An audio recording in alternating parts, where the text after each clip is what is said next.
That was the first time I ever seen hardcore dancing, and I was fucking mortified, terrified, like, oh my God, I'm going to die. I'm going to hide in the back.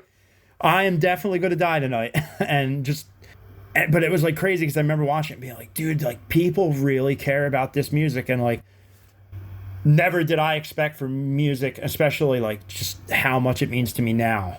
Looking back then, like not knowing how much of an impact it was going to have on me. Hey, what's up, Vox and Hops heads? I'm Matt, the vocalist of Cryptopsy and the host of the Vox and Hops Metal Podcast, brought to you by Sound Talent Media, where I sit down with fellow metal musicians to talk about their lives, music, and craft beer. I most certainly hope you've been having an excellent week. I most certainly have been, but guess what, people? It's Friday. We did it. Tomorrow's the weekend, and we are already entering the second week of March, which, as you may know, is basically the 1 year anniversary of the pandemic. So how are you going to celebrate?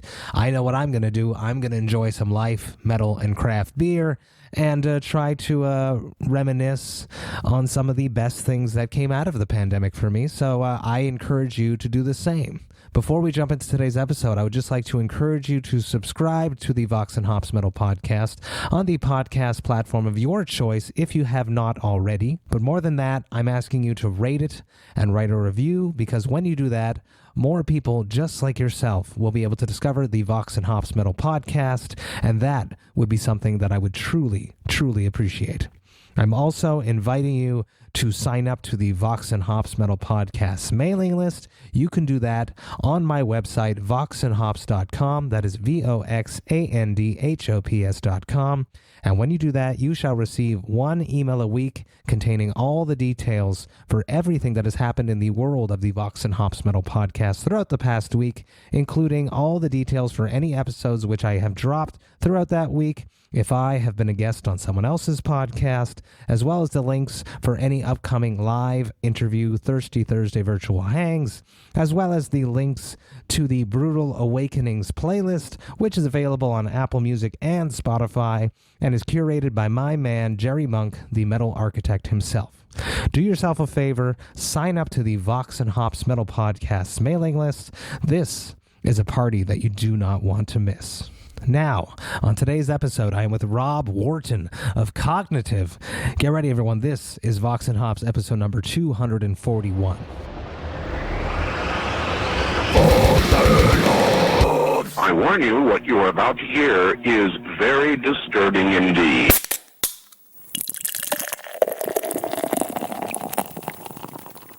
Hey, what's up, everybody? Today I'm with Rob Wharton of Cognitive. He also runs Fresh to Death Productions. How you doing there, Rob? As good as can be doing everything. Absolutely, yeah, and that's exactly where I was headed. I love to throw this curveball question right at the beginning, is how have you been coping with 2020? That. As he shows us his beer, yes. It's something else, man. I don't leave the house much. I get my groceries delivered and everything, and I go, working home. Crazy. That's actually something that I discovered through the pandemic, is ordering groceries online, that I have not stopped. It saves a bunch of time. I love it. Dude, I tell people, even like when I'm done with this, like when all this blows over, I'm still going to do it. Same, 100% same. $10 extra, and you're like, I don't have to deal with it. And during this, like, the one place everyone has to go is go get their groceries. So, like, why am I going to go be around everyone I don't have to be around for an extra $5 or $10? Absolutely, it's totally not worth it. And the time. The time is something that's so valuable to me. Let's talk a little bit about beer, of course, because it's Vox and Hops, and it's Vox and Hops is all about me hanging out with my metal friends and talking about their lives, music, and craft beer. What beer do you have on your side there, Rob? We're going to share virtually. So it's called Rails. It's from this local brewery in my area called Atco Brewing Company. And my buddy just started working there, and I was on my way home, and I was like, yo, you there? And he was like, yeah. And I was like, can I grab something from you? I got an interview tonight. And I was like, can you just meet me outside with something? He was like, this actually don't come out till tomorrow. Oh, I love it. So this is super advanced placement timing and all that. So we got their early preview right here. So it's called Rick. It's a double IPA. Beautiful. Love it. On my side, I'm going to be drinking Dr. Porter, which is a cherry vanilla porter from my friends from Le Fermentor Microbrasserie. It is a super metal brewery from here, just outside of Montreal in L'Assomption. And I love them to death. It has the whole Christmas wax top going on. I'm going to crack this open. Let's talk a little bit about, while I open this up, you can talk about that beer, what you think about it, and then tell me about if you're a craft beer enthusiast. Actually way better than I was ready for. I was ready for it. I was ready for anything at that point. It's funny. I didn't get into the craft beer stuff until probably the past year or so, because I've always been a hard alcohol guy. And I recently really discovered I do like the IPA taste. Yes.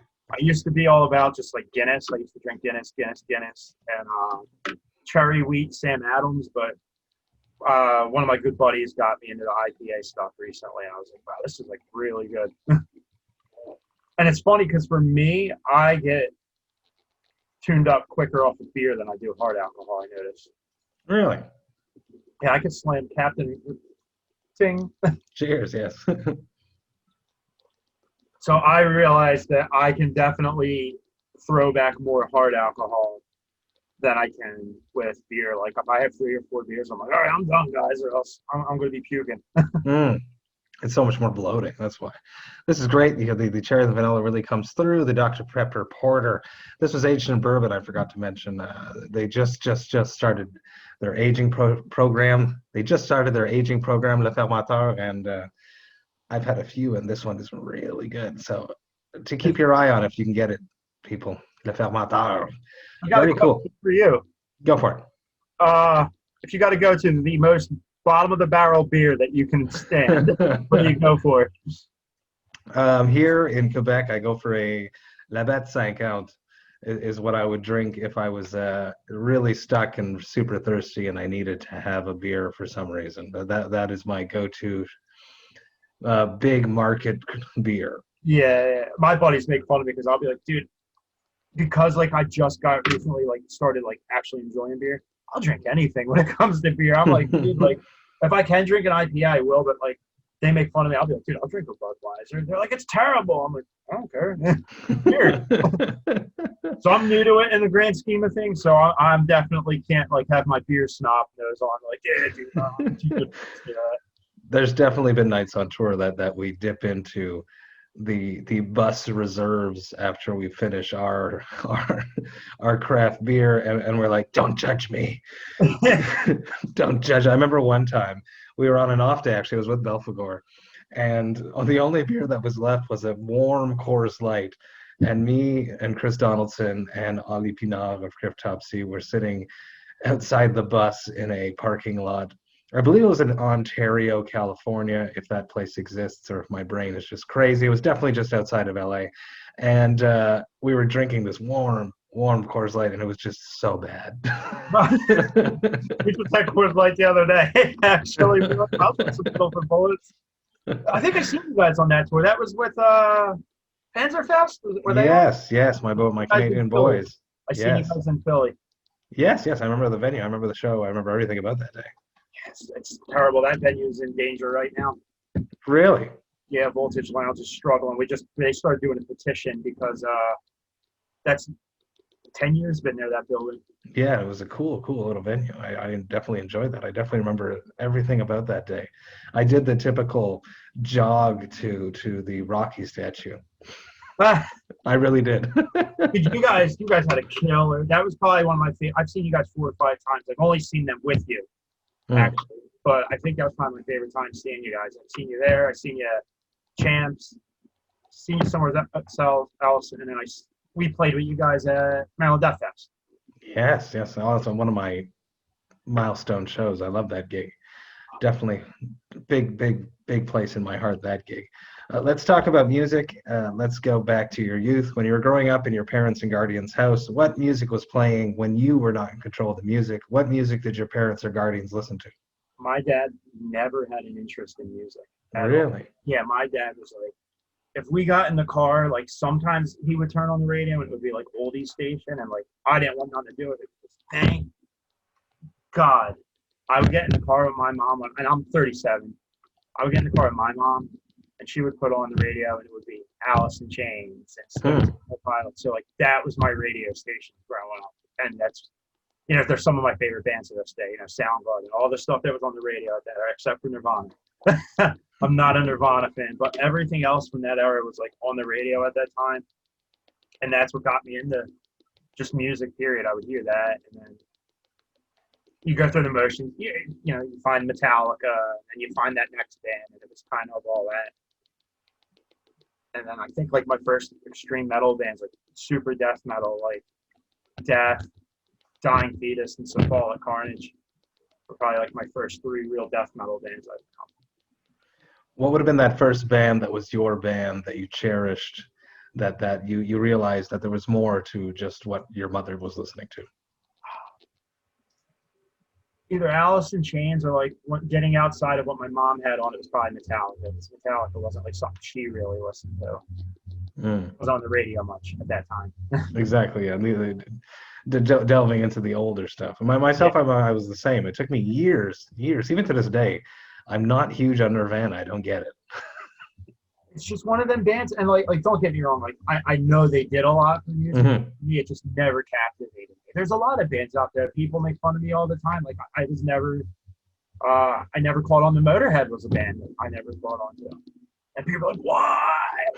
It just never grabbed me.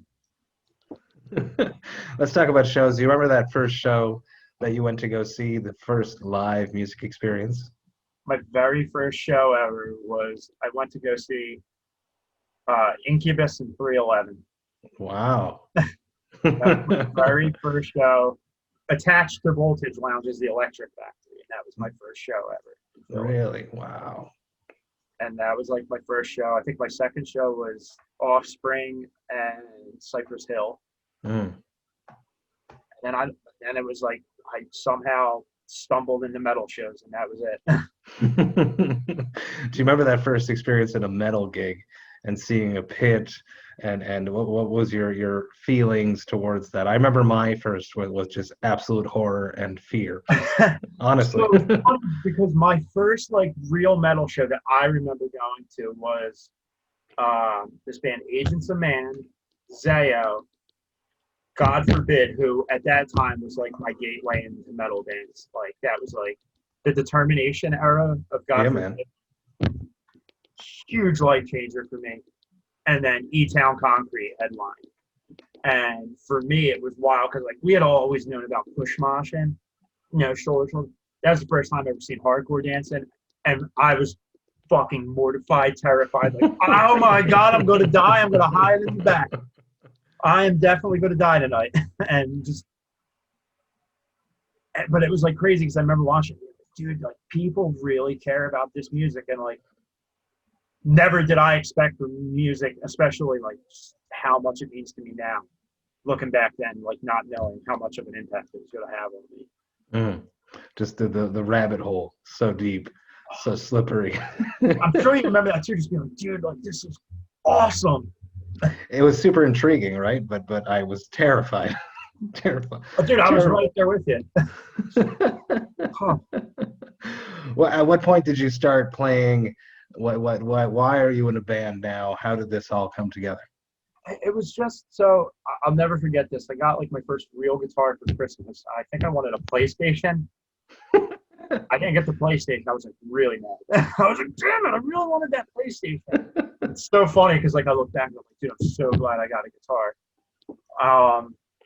And it was just like, you know, I remember like I was in a new metal band for a while, and then started playing like more death metal bands, and I was just like, dude, I love this, I love this, I love this. And then, you know, started doing the weekend tour stuff with some of my old bands, and then it just kept getting into like, I got to go join a bigger band, another bigger band, and it was just like, this is fun. This is fun. And then like you start seeing, like I never thought I would leave our area, let alone like go around the country and the world at some point like we had. You know, so like I love it. I love it. And then like I guess that bleeds into me like being like, oh, I'd love to start, you know, like when I help book tours and throw shows, like I was like, I can help people. And I can help people from a musician standpoint where I'm like, I can benefit the venue, I can benefit the band's client. And to me, I love the community. Absolutely. It's something very special, and it's unique, and it's not something that transcends necessarily into other genres. It's that, and what I think is really special about metal is like, and it goes even for you, like, you know, you are in for what most people would consider a legendary death metal band, and like, and inspiring, and you're still in the community and the groups on Facebook and all, and you're talking to everyone. No one, for the most part, is ever too good to just be like, I'll talk to this guy about the first Morbid Angel record, or, you know. I remember the first time I ever met Flo. Actually, that was another time I seen you guys on Obituary tour. Hell yeah, that was so much fun. Ghost and Cod is a very good friend of mine. Yes. And, yeah. And I remember I talked to Flo about Candiria for about 45 minutes. Yeah, he loves them. Oh, me and him were nerding out. I was like, that was so important, because that was the first time I met him, and I was like, that was so awesome, because like he's my favorite death metal drummer of all time as well. And I was like talking to him about my second favorite metal drummer ever. And no one knows about Candiria. So like, to me, I was just like, so many people are like that though. Absolutely. But you know, then even if you're in a legendary band, we're still just all guys, and you know that. And that's why Vox and Hops works. Yeah, but it's just funny because like some people are like, oh dude, like you don't think that people would be like that. And I'm like, dude, like most of us still have jobs and or just like, you know, like we just want to hang out with the boys, you know what I mean? That's what it comes down to, and talk about sports or whatever. Like, but it's cool because like when you're younger, you don't think that. No, it's especially back then. I think it's less so now with social media and all of these stars being so transparent with their lives, or transparent to the extent that they want to portray of their lives. So you're getting a glimpse into someone you idolizes life much more frequently and more transparent versus back in the day when it was all an enigma. Just right, a picture. Yeah, maybe you write a letter to the guy, you know, and send him your demo cassette. Because he wants to hear it. Yeah, and obviously the demos are the best. Everything after the demos is terrible. One story that I have heard, though, that of exactly something like that happening is Alex O'Byrne was on tour in Germany, I believe, and Mohammed gave him the Necrophagus demo tape back in the day. Yeah. I don't know if it's true, but it's a story that I have heard. Probably worth $1 million right now. It probably is. Maybe it's got some unreleased material that everyone will hear. Guy's sitting on a gold mine. Do you remember that first show, your first time on stage when you played a gig? Yes. Well, no, you know what? I can't say I remember my very, very first show, but like I can remember like my first couple like impactful shows to me where I was like, wow. And it's like, it's funny because even like you're saying, like you can remember your first show when you're younger, but like even as you get older and you've been doing it a while, there's still shows that you're like, I'll never forget that. Like you said, you played Maryland Death Fest. You're like, I'm never going to forget this. No, it was a pure moment of joy and accomplishment. So, I can't remember my exact first show, I don't think, but I can like, there's definitely shows I remember. I was like, that was really special or important to me. Very cool. Let's talk about, you mentioned that the Voltage Lounge is in trouble. A new question that I've been throwing at people recently is, when do you realistically see touring coming back? Safely? Exactly. Safely. Yeah. I would love to say late summer, early fall of 2021, at least being the test area of maybe these bands are going to do it and it's not a dumb idea. Versus, you know, people trying to do it now, it's the smartest thing to do it right now, obviously, you know. I would love to say that, but I don't know. I mean, you know, obviously over here we're starting to get the vaccines distributed and all, so I guess we're in that let's wait and see phase before anything happens, but my heart bleeds for the small bands to the big bands and all the venues and all the staff, the agents and the management and everything, man. It's hard. 100%, and the crew members too, all the people that normally work in these small venues that they can't even work in now when they're not on tour with the band. So support your local things you love, people, if you want them to be around. Buy some merch. Do whatever you can to support the things you love. Yeah, I do think that when people feel safe again, I think there's going to be a newfound resurgence in the love for going to shows, and I think you're going to see less of the I wish I went to that show, because now it's going to be I went, because a lot, like, dude, for me, like, aside from playing shows, I try to go to 3 shows a week when I can. Wow. I love it, man. I love it so much. And for me, like, I've been mega depressed from this, but, like, I just know that I think there's going to be people that are like, I realize what I missed out on. I can't wait for that first intro. I would love for it to be Crown of Horns, and just to watch a pit go, and I know that first one is going to just be so intense. You know what I want? If I could be there for your first show, the first song hitting live, and I don't remember if you remember me and you talking about this before. I want to see In the Kingdom Where Everything Dies, The Sky is Immortal, because me and you were talking about, I've never seen you guys play any Once Was Not material, and I would love it. I would love it. We've pulled out some stuff recently, but breaking my heart. not that track, and I do like that track. So we should. Ollie Pinard is our setlist master, so we'll see. I would like to, and I'm super stoked for stuff to come back. Of course, I totally missed that vibe, everything about playing a show, the little butterflies. Beer being spilled on you by some guy, all that stuff, man. Maybe not that part, but unless it's a craft beer. Yeah. But I'm lucky I get to fill the void of not going to gigs, not performing by doing these interviews. I get that little sense of excitement right before I start. Am I prepared enough? Is the guy going to connect? Is the person going to connect? How are you filling the void? So I hate to throw this out there because everyone's been doing it. We had written a new record, so that has been a big focus for me this whole time was, okay, because we had canceled, I think, 4 tours. Yeah. And you guys were gonna go out with my boys in half. Yeah. Half. We were doing that. We had a European tour we had to cancel. Oh, shit. Yeah, we had ordered merch for all of it. We were like, we order it now. We had a full U.S. tour and a Canadian tour, and all of it had to get canned, and that's nothing, And fans have lost a lot more than us this year. But when that all happened, I said, you know what? Full steam ahead on the record. Let's focus on that. And there was no, okay, well, we got to worry about this show or that show. It was literally every day I would just wake up, practice, write, go back to the drawing board, and that's been it. So you wake up just, I remember the somber moment when everything crashed in March, and I was depressed for about a week and a half, 2 weeks, and then you just got to start the engines and push that creative energy into a positive direction to keep the ship moving. Yeah, I'm a big fan of the saying, if you're going through hell, keep going. Yeah, you can't stay there.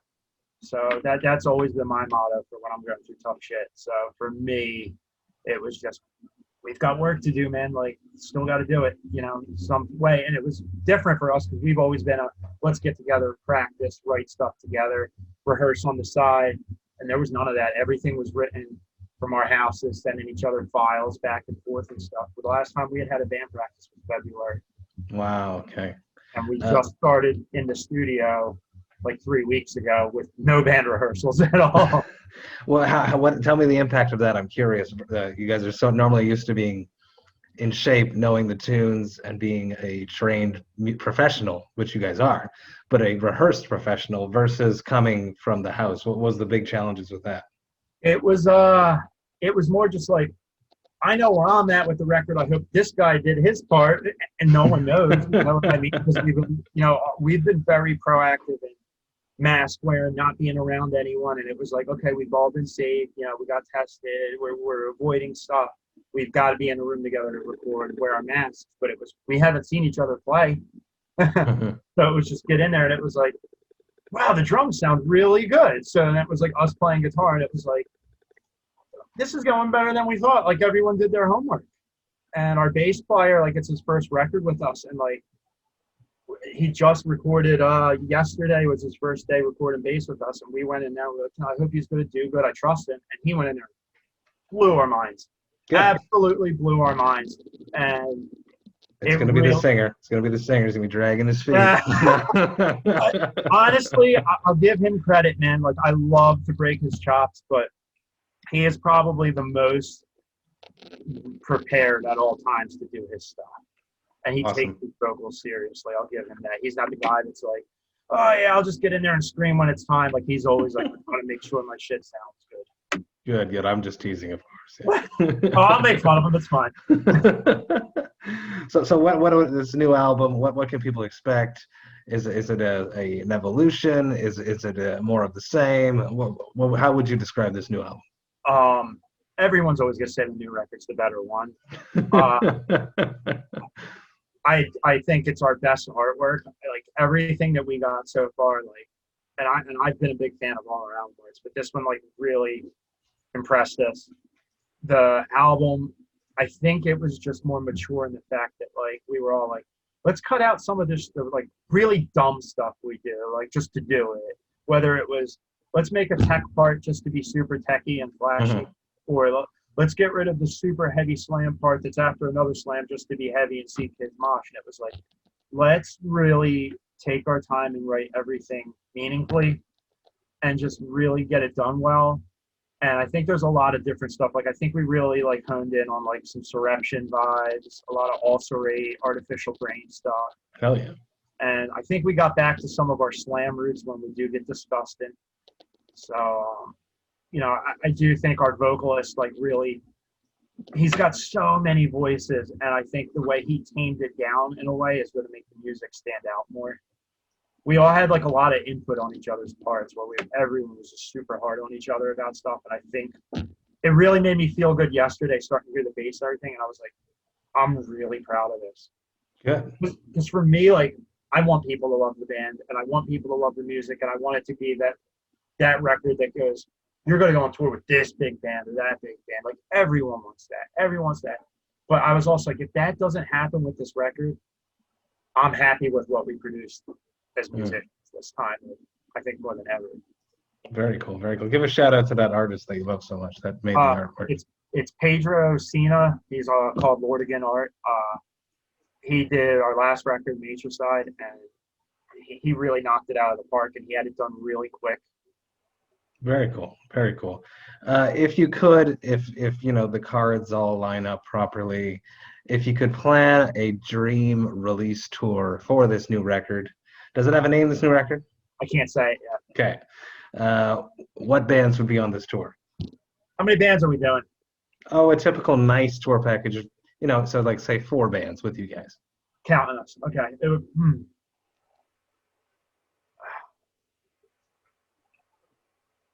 I would probably say, this is me, probably say, and how big can I go here? Or are we being realistic? It's your release tour, so. You can release it, you know, with supporting the headliner. The headliners probably would be something like Meshuggah, and then it would probably be Archspire and Cryptopsy. Oh, that'd be a fun tour. I'd like that. Not to dick ride, but I think it would be something like that. Very cool, very cool. I've been wanting to play with Wormed for far too long. I think I only played one show with them in I know this, in Gotham Fest in I think it's in Slovenia. I might be wrong. Someone will slam me in the comments if I'm wrong, please. Let's talk about being a manager. How dare you not remember every show you played? we got to our first tour, Cognitive was with this band actually. We toured with Wharton. Really, I love them. Dude, fucking amazing band. I love that band. And they were really good guys. We had a great time hanging out. Absolutely. Let's talk about Fresh to Death Productions. Let's talk about being a manager, helping booking shows. What excites you in that? And obviously now it's a bit more quiet on the show front, but are you still involved very much in the manager side? Yeah, I mean, I manage half, you know. I manage Wormhole and a bunch of other bands. I love it because for me, it's important to be able to help the bands out when you're in the trenches with the bands yourself. You know what I mean? It's like you're like, I know what I need on tour, so let me get this band on, and vice versa. I like being able to go. I'm a promoter, so I don't want to sit there and tell a promoter that a band needs $6,000 when they're only bringing $1,500 Yeah. worth of business in, because at the same time, you know, then I think that it burns bridges with bands where they're like, dude, the promoter's not going to bring that band through, or then the promoter might not ever be able to recoup from a show like that if they lose their money, and then they can't throw a show again. And that only hurts the community. So like for me, like, no, I'm not saying I'm the cure for anything in this. I'm not, please don't ever think that, because I'm not, but I think that like for me, that was my mentality of getting into the business end of it. And for shows, like, I definitely only do stuff that I'm like, I can help somebody else out. Like, I remember one time cattle decapitation had a date fall through, and I had like 2 days to book it. Wow. And it sold out, and it was awesome. And I was able to help them. I did that for like Artificial Brain before they needed a tour. Actually, they're so like for me, like I try to do it mostly if I can help someone else, like last minute date fall through, they need a routing date. But like I kind of veered away from just throwing like show. I used to do them like once or twice a month. Now I do it if it's only something I'm super passionate about, where I'm like, I need to book that tour, like I need to do it, or somebody's like needs help. That's amazing. I love it. There's a lot of stress that comes with it, obviously. Yes. I would never, ever want to be a promoter. It's got its ups and downs. There's parts I love, and there's parts I'm just like, sometimes I'll be throwing a show, I'm like, oh my God, why did I do this? Let's go to the ATM. Yeah. Dude, I think maybe I've lost like maybe $100 twice. Really? Good for you. Thank God. But I've always been a guy that's like, I'm not going to bite off more than I can chew. Like I've told plenty of people I can't afford that, and I don't think there's anything wrong with that. I'm not going to lie to someone, tell you I can give you this much, and then I got to PayPal you in 3 weeks and make. No, I hate that shit. Yeah. And it's something you need your money then.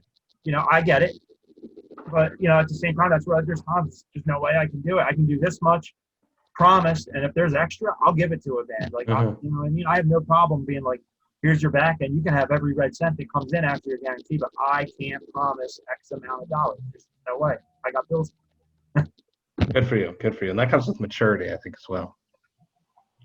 If you could brew a collab brew for Cognitive, what style beer would it be, and what would it be called? It's so funny because I just had this conversation with somebody the other day, and it's so funny because I'm so well prepared for it. I wanted to do a cider beer and call it Matra Cider. It works.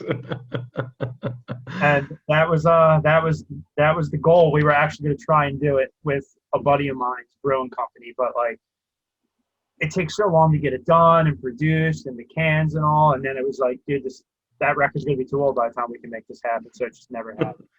You have to start thinking about that next one, the mystery name. Yeah, but it worked for that one, man. We were like, dude, that would be like a really cool, funny thing. Unless you release it when there's an anniversary coming up.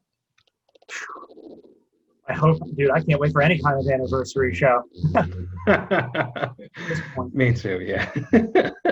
Let's wrap this up with one last question. It probably never happens to you because you seem to know what's going on and you're in control of everything and you know your limits, but every once in a while it happens to everyone. What is your hangover cure? God, I'd love to say never drinking again, but that thing never sticks for anyone. We all think it though. Yeah, it's usually sleep, especially if we're on tour. It's sleep, drink water, and tell everyone to leave me the fuck alone for probably 12 hours. I don't have, and maybe McDonald's. It's like an oil change. It's like an oil change for you. I love it. Rob, thank you so much for taking the time, sitting down with me, talking about your life, music, and craft beer. I had a great time, and I'm looking forward to this new Cognitive material that's coming out. Cheers. Thank you, man. Cheers. Hey, thank you all so much for listening right to the end. You know that I love and appreciate that. I had such a great chat with Rob. What an excellent human, super funny, down to earth. I love that he plays on both sides of the musician and the show production and management side. I love talking to people like this, people that wear many hats, people that are involved in many different areas of what it means to be a metal musician. I think that's very cool. And I'm excited to get back on the road and to hang out with Rob again. Get ready for that new Cognitive, people. I'm super stoked about their upcoming record, and you most definitely should be too. If you enjoyed this Vox and Hops episode, you should absolutely take the time to subscribe to it on the podcast platform of your choice. But more than that, you should also rate it and write a review, because when you do that, more people just like yourself will be able to discover the Vox and Hops podcast, and I would appreciate that greatly. You should also sign up to the Vox and Hops Metal Podcast mailing list. You can do that on my website, voxandhops.com. That is VOXANDHOPS.com. And when you do that, you shall receive one email a week containing all of the details for everything that has happened in the world of the Vox and Hops Metal Podcast throughout the past week. Do yourself a favor, sign up to the Vox and Hops Metal Podcast mailing list.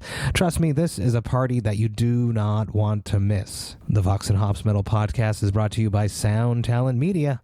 I most certainly hope you have a wonderful weekend. I am looking forward to relaxing and reminiscing about this past year, because as I mentioned in the intro, we are now at the 1 year mark of the pandemic. So let's reminisce, let's try to focus on the positive, and let's have a good weekend. I'll be back next week with 2 episodes, but until then, remember to enjoy life, metal, and craft beer.